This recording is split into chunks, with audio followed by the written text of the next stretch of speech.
Let's focus on Venezuela now. Donald Trump has amassed a fleet of warships off its coast and is piling even more pressure on the South American country. Have a look at this map. Carrier Strike Group 12, which includes America's largest and most advanced aircraft carrier, the USS Gerald R. Ford, has been deployed, and 2 more warships are in the Caribbean Sea. Both have been leading what the Trump administration says are efforts to disrupt drug smuggling into the US. Thousands of troops are now within striking distance, with B-52 bombers and F-35 fighter jets spotted by flight trackers and satellites arriving at a base in the US territory of Puerto Rico.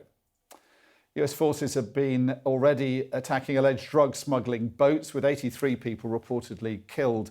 Washington has also designated a drug cartel, which it claims is led by Venezuelan President Nicolas Maduro, as a foreign terrorist organisation. Maduro denies running a narco state and says he won't bow to American bullying. He released this video yesterday.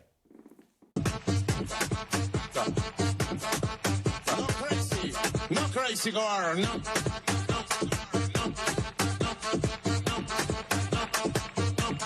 ¿Cómo se dice en inglés? Please, please, please. Yes, please. Yes, please. Peace forever. Peace forever. Peace forever. Así que este país está en paz. Este país va a continuar en paz. This country is at peace. This country will continue to be at peace. And the United States, or anyone who wants to talk to Venezuela, will be able to do so, face to face, without any problem. So that was the Venezuelan president dancing to a remix of one of his defiant speeches directed at Donald Trump and then speaking afterwards. Well, let's speak now to Carlos Diaz-Rosillo, who was US Deputy Assistant Secretary of Defense during Donald Trump's first administration. Dr. Diaz-Rosillo, thank you for joining us. Good evening. First question, I think many people here are very worried about this massive military build-up. Do you think, from your knowledge from inside the White House and your experience, is America about to go to war with Venezuela? I don't think so. When President Trump was elected in 2016, many people around the world, including right here, said, how could Americans give this guy the nuclear codes? He's going to get the U.S. involved in all sorts of military conflicts. And the reality was quite different. He was the only American president of the modern era that did not get the U.S. involved in any wars. And he's very proud of that fact. So the notion that he's about to go to war... OK, but what are all these warships doing? And they're not just taking out individual alleged drug-running boats, are they? That's a huge military build-up. What's going on? It is. But I don't think the U.S. is getting ready to go to war, not in the traditional sense. We're not looking at an invasion like the one we had in Panama over 35 years ago. What I do see is a strategy of maximum pressure on the regime. I do think that if there's any change, that change has to come from within the military. And so I think the signal is very clear to the military. And by the military, I mean the middle ranks. The generals are all bought off. I don't think the change is going to come from the generals or from the soldiers who don't have the power. I think it's going to come from the middle ranks of the military. So I think the strategy is to put pressure, maximum pressure, on the military so that they can take action from within. So is it a war on drugs, or is it an attempt at regime change through the middle ranks of the army, or is it both, do you think? So I think it's a little bit of both, but the official position of the U.S. government right now, it's not regime change. So that's very important. It is not regime change. However, I think the president would very much like to see regime change in the country. And the main difference from Trump 45 to Trump 47 on this issue is the designation of the drug cartels as international terrorist organizations, which gives the president additional authorities to be able to act forcefully. Now, those authorities don't mean necessarily that he will invade anytime soon. A lot of people watching will want me to ask whether this is all just a distraction from his troubles at home, which the Epstein file scandal, but also the growing economic problems that the American president seems to be facing. I don't think so. I think President Trump is a businessman. If he wanted to do business with the regime, he would have done so. He would have asked for the oil. He would have given it to American companies. We're talking about the biggest oil reserves in the world. And he chose not to. I think he cares deeply about this issue.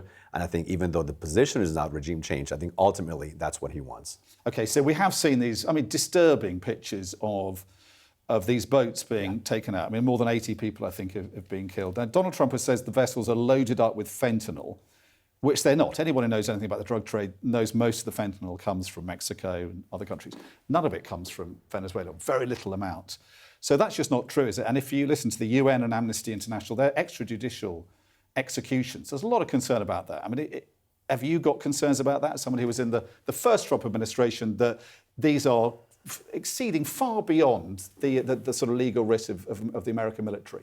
I don't. I believe that the U.S. intelligence apparatus is the best in the world. It doesn't mean that it's flawless. I have no doubt, even though I don't have access to the intelligence right now, that if the U.S. is taking such action, is because it has evidence that there's drug activity. One could be a mistake, but not 3, 4, 5, 20. I think the massive amounts of bombs that have dropped on these vessels, I think if the U.S. did not have solid evidence, I don't think they would be doing so. Let's have a listen to what some American senators who've all got, track records serving in the American military. This is what they had to say, and it provoked a pretty angry reaction from Donald Trump, didn't it? It did. You can refuse illegal orders. You can refuse illegal orders. You must refuse illegal orders. Senator Alyssa Slotkin. Senator Mark Kelly. And I think we can see now what Donald Trump posted in response on Truth Social, a post that said, accused them of seditious behaviour at the highest level. Each one of these traitors to our country, he said, should be arrested and put on trial. Their words cannot be allowed to stand.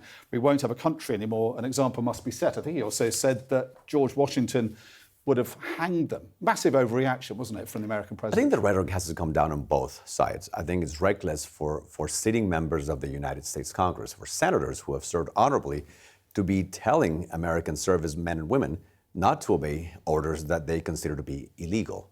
So I think the rhetoric has to come down on both sides. But to go back and accuse them of sedition and treason, what would you make of that? Well, I think what the president means is that these members of the United States Congress who have taken an oath of office are actively telling members of the U.S. Armed Forces not to obey the president's orders because they believe that his orders are unconstitutional. So just finally, I mean, in the MAGA movement, the prospect of an American president who said he was going to end forever wars, building up a massive amount of military hardware and ships, rather like we saw in the build-up to the Gulf War. That's pretty horrifying, isn't it? I mean, this is dividing his own constituency back home, I isn't think it? what we're seeing is that the MAGA movement is much broader than we thought it was. It's not just about one issue, it's about multiple issues, and it's a broad coalition. And yes, that broad coalition is split on foreign policy.